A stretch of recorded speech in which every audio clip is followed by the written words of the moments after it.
and calling them toxic as if her fans, because KTV is a Caitlin Clark fan.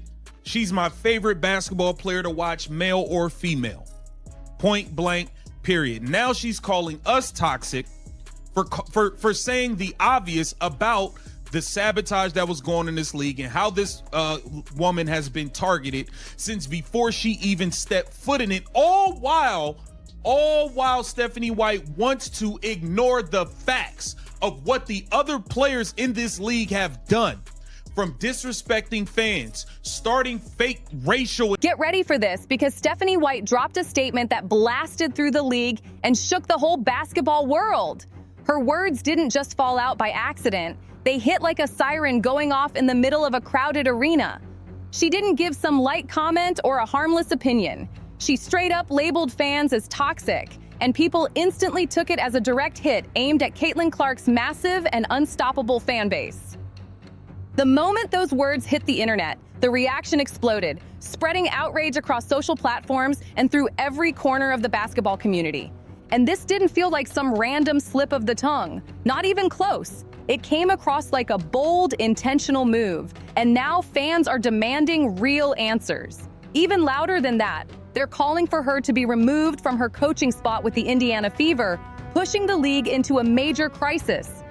The WNBA is scrambling because nobody can understand how a coach would risk disconnecting from the exact supporters who are pushing the league to new heights. These are the fans who have helped launch women's basketball into mainstream attention. And now it looks like the very people fueling that success are being pushed aside. And the backlash is shaking everything.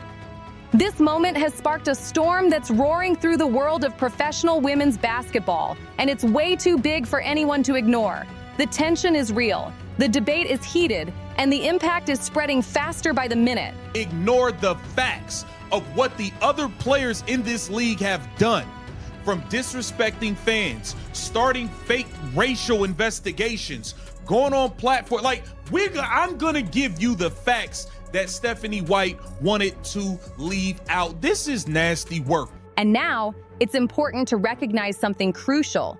This situation didn't just appear out of thin air. No, this whole situation is clearly the result of a long-running pattern that's been building for months. Stephanie White has repeatedly brushed off Caitlin Clark's massive impact, acting like Clark's presence wasn't reshaping the entire league. She kept insisting that Kelsey Mitchell was, in her words, the team's main priority, and that message clashed hard with what everyone was seeing right in front of them. Clark's arrival didn't just help the Fever, it flipped the league's whole energy. Viewership shot up, merchandise sales spiked, arenas filled, and suddenly the WNBA was breaking records left and right. People behind the scenes have been whispering that White didn't come around on Clark because she wanted to. They claim she was pushed into finally admitting how crucial Clark was. It sounded less like real respect and more like she was trying to clean up a mess before it got worse. That acknowledgement felt stiff, forced, and way too late. Anyone watching closely could feel the tension building under the surface like a ticking clock.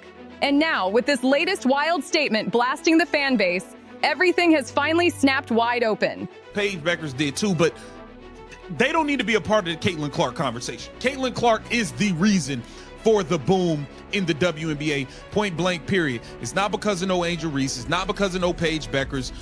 They were some of the lowest. They had some of the lowest attendance for their games throughout the entire season. So I don't know why they keep trying to lump them in with Caitlin Clark. But whatever. It's hard to imagine the WNBA players would get vastly increased salaries they're going to receive as part of a ratified CBA, or at least their salaries wouldn't have increased to the same degree. Now, we know they wouldn't be asking for all this money if it wasn't for... What could have been handled quietly has now erupted into a full-blown crisis, and the fallout is spreading fast across every platform. The situation isn't just heated, it's blowing up louder than ever. So where did these controversial comments even start? The transcript shows that Stephanie White's words came from her appearance on Sue Bird's Eye View podcast, a major platform where every comment gets attention. While she was talking about the WNBA's sudden surge in popularity, she dropped the line, "I like to change the toxicity around our league," and that quote set everything off.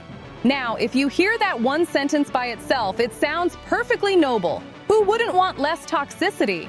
It comes across like she's pushing for something positive. But once people heard the full conversation and saw the reaction online, the tone changed fast. The surrounding context flipped the meaning completely, turning what seemed like a harmless goal into something that felt pointed and messy. Fans who were paying close attention caught the vibe immediately. They felt like her comment wasn't about real problems inside the league. They saw it as a slick way of targeting the supporters who've been raising their voices and showing strong opinions. And what made it worse was how her version of toxicity seemed to skip over actual issues people have been talking about for a long time, including behavior from certain players and deeper organizational problems. Instead of addressing any of that, her words came off like she was shifting all the responsibility onto the same passionate fans who helped push the league to new levels.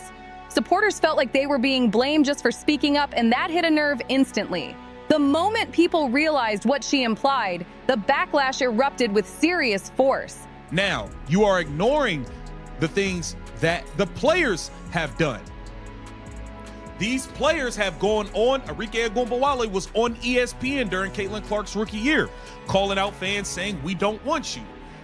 We had people like Ryan Howard go at a post-game podium and disrespect Asia Wilson fans because they showed up and cheered for Asia Wilson at an Atlanta Dream game that was a home game for the Atlanta Dream. And she gets mad that people are cheering for Asia Wilson at an Atlanta Dream game. So now hard-earned, hard-working fans. The level of hypocrisy here, according to tons of fans and observers, is straight up wild.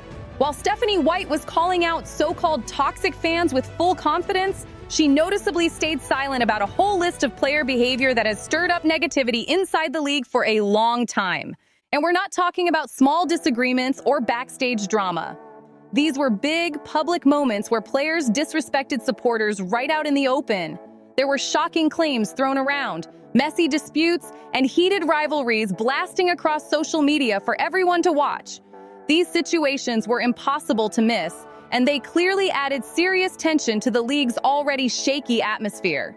Yet somehow, these high-profile incidents never seemed to get any public criticism from White.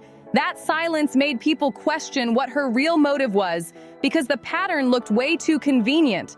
Fans started wondering why she was quick to call out supporters, but quiet when it came to players causing real issues. The double standard here is so obvious that anyone looking at the situation from a fair angle can't ignore it. To go to a basketball game can't cheer for who they want to cheer for. So she's mad that she was disrespecting fans for cheering for Asia Wilson, but in the same breath, we had Kalia Copper of the Phoenix Mercury get mad and call out fans for booing DeWanna Bonner, who left the Indiana Fever, who was on the opposing Phoenix Mercury team when they went to play in Indiana. So fans can't cheer for an Asia Wilson on a road game, but they also can't boo an opposing player coming into their arena. The imbalance in what she chose to address and what she chose to overlook has people asking serious questions about what she's really trying to achieve. So this brings up the real question. What are fans actually doing, or better yet, what have they ever done to deserve being singled out like this? The spotlight keeps getting thrown on supporters, but the history tells a whole different story. If we roll the clock back to before Caitlin Clark even touched a WNBA court, the league was already dealing with heavy internal tension. Players were speaking out loud and clear about frustrations that had nothing to do with fans. Angel Reese even talked openly about choosing to play in alternative leagues like the talked-about Unrivaled League. And that move hit like a direct challenge to the WNBA's structure and what many saw as its weak spots. Not long after that, Satu Ali stepped up with bold public demands saying, "Pay us what you owe us." And she backed it up by wearing protest shirts during the All-Star break, a moment the whole basketball world pays attention to. These weren't small complaints or private conversations. These were major public statements calling out deep issues inside the league's own system. And remember, all of this was happening before any so-called toxic fans, many of whom later became strong supporters of Caitlin Clark, ever started speaking up. The tension didn't start with the audience. It was brewing inside the league long before fan debates came into play. When you step back and look at the full situation, The claim that fans caused all the chaos doesn't just fall apart. It looks like a serious misread of what's really been going on. The real story is way more complicated, and blaming supporters just doesn't line up with the facts.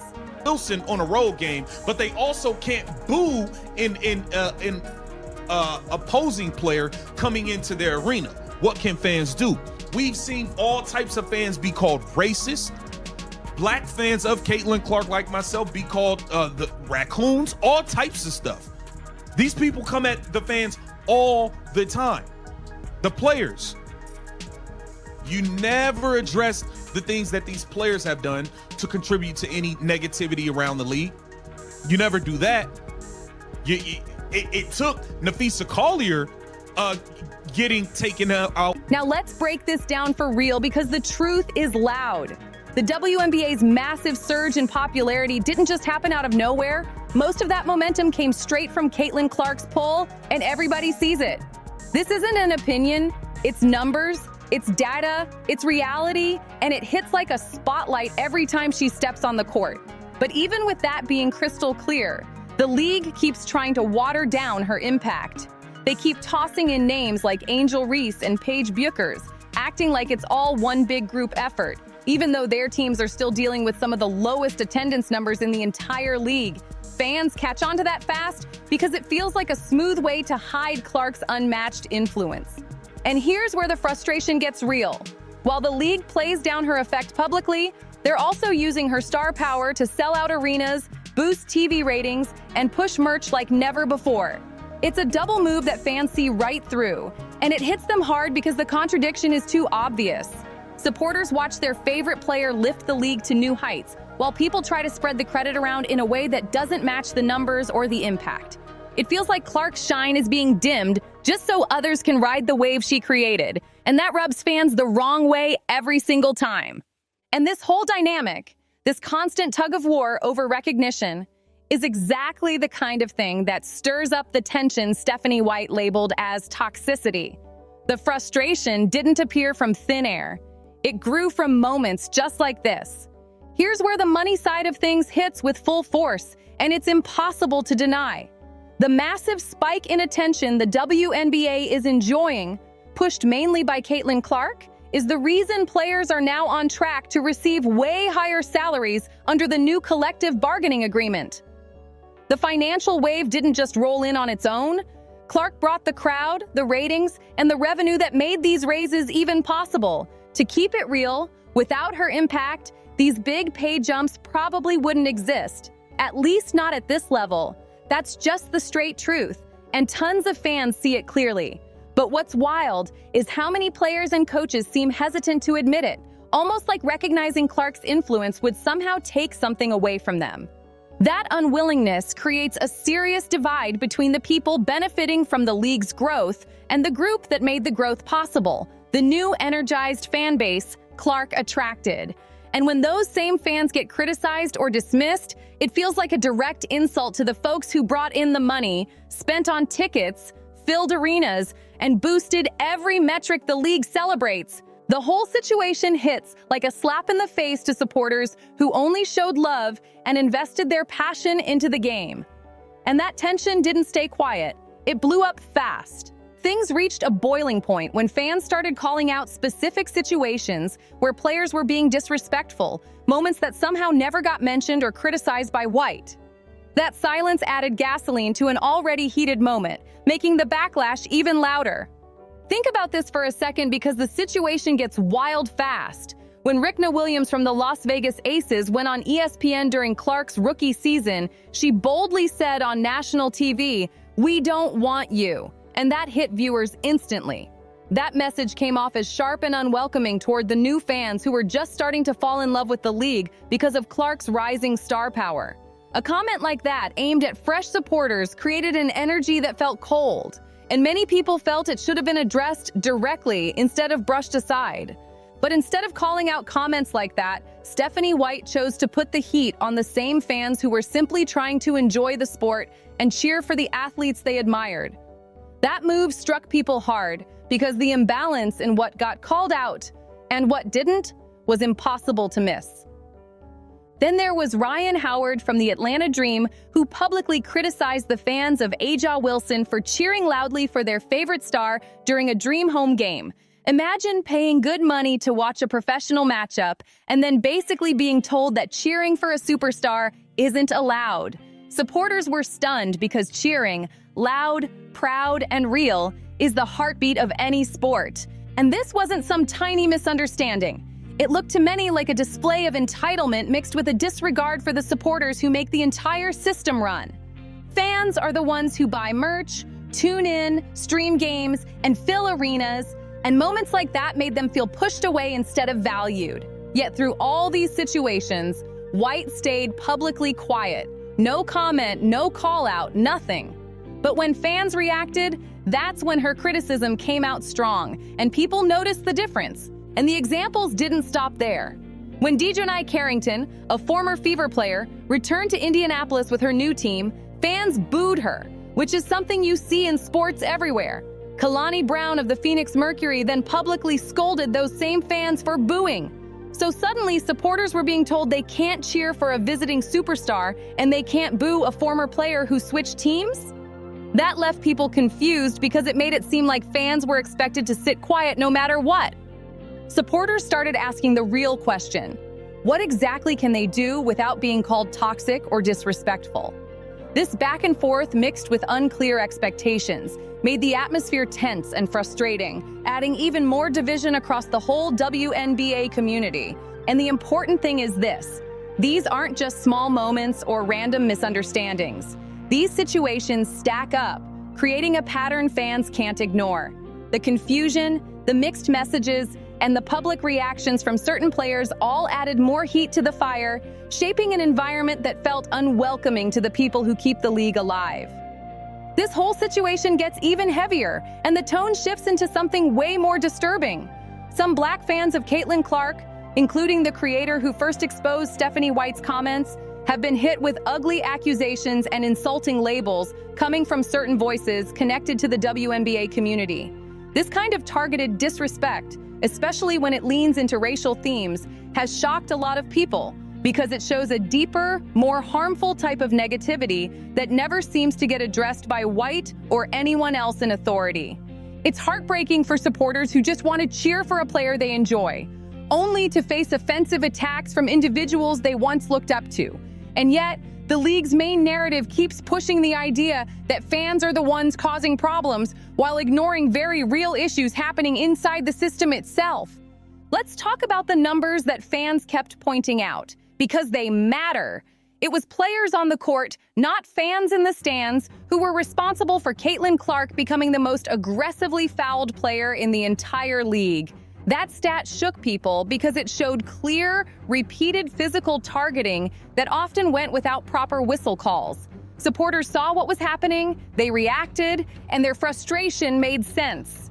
When fans called out the uneven officiating and questioned why a star player was getting hit so hard without consistent protection, they weren't being toxic.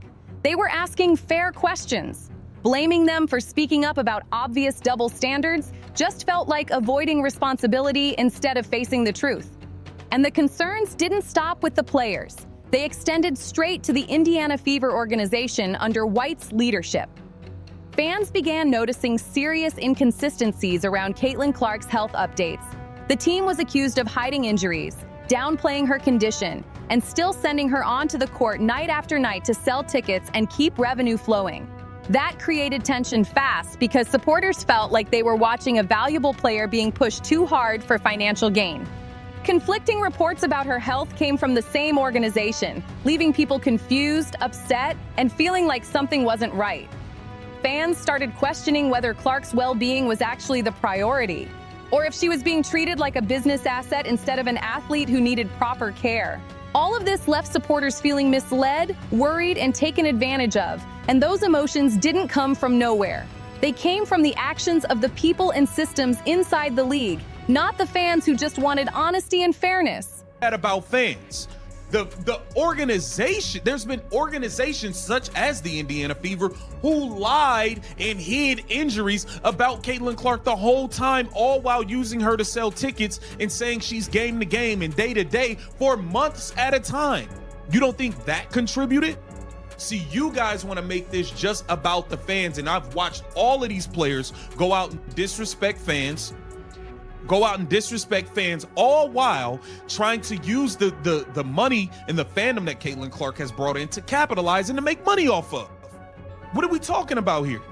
This kind of organizational misdirection pushed the distrust around the league to a whole new level, and fans felt it instantly.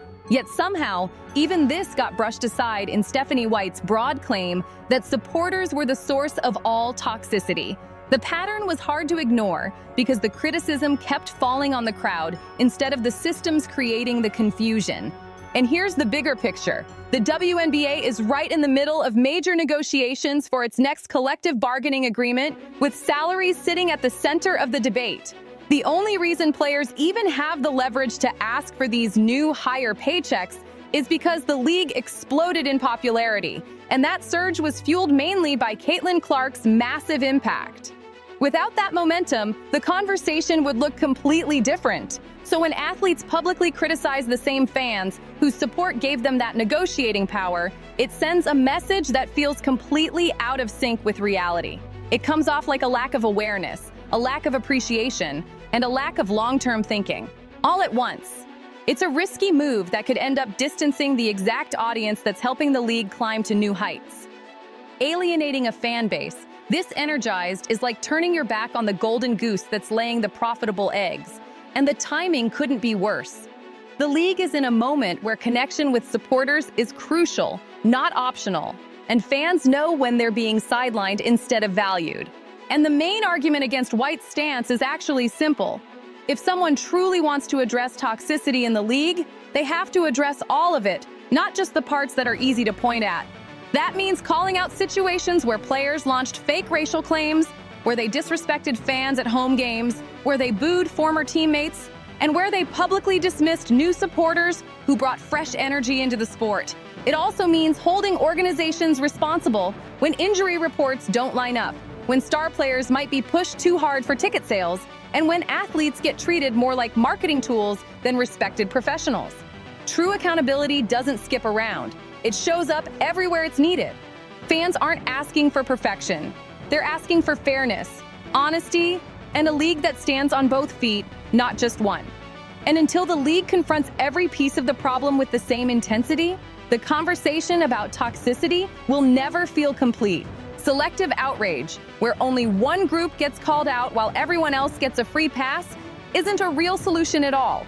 It actually becomes part of the problem. And right now, the WNBA is standing at a major crossroads. The league is growing like never before, but it's also dealing with deep internal tension and clear divisions that have been building for a while. The conversations around players, rivalries, and heated matchups, especially when it comes to Caitlin Clark and Angel Reese, have stirred up intense emotions online. There's no denying that fans have clashed hard and arguments have gotten messy. But Stephanie White's decision to blame supporters instead of addressing what's happening inside the league just makes those divisions worse. Instead of calming things down, her comments flipped a moment of huge opportunity into a moment of frustration, making fans feel pushed out instead of welcomed. And that's dangerous, because the league needs these supporters if it wants long-term success. When you draw a line in the sand like she did, telling a passionate group that their excitement doesn't belong, you create distance where there should be connection. And let's be clear, that kind of message doesn't grow a league, it drains it. It pushes away the energy, support, and loyalty that keep a sport alive. The WNBA needs unity more than ever, not finger-pointing or selective criticism, and that includes leadership, coaches too, stepping up with honesty and fairness instead of focusing on whatever feels easiest or safest to call out. Her remarks didn't just cause controversy. They painted a massive spotlight on the league's most dedicated and fastest-growing group of supporters. Fans felt singled out instead of supported, and that's why the calls for White's removal aren't just emotional reactions. At the core, they're about accountability, because when a coach publicly puts pressure on the league's biggest star and ends up pushing away the huge audience that star brought with her, the consequences hit every corner of the organization. The fans want a league that treats them with respect, and they're demanding leadership that understands that. Her comments didn't just spark drama. They created real negative consequences for the entire organization and its future. Behavior that divides people instead of bringing them together doesn't help a team grow, and it definitely doesn't build a strong business model that can last. Fans are stepping up and making it clear that leaders in the WNBA need to show fairness, honesty, and respect toward everyone who helps the league move forward. And that absolutely includes the people paying for tickets, streaming games, and pushing the league into the spotlight. Right now, the word toxic is being thrown around like a weapon, aimed at anyone who points out real problems they're seeing. And that's not fair. It's a way to shut down criticism instead of dealing with the issues head-on. Supporters aren't creating the problems. They're reacting to what's already happening. They're calling out uneven treatment, confusing decisions, and internal mistakes that keep stacking higher and higher.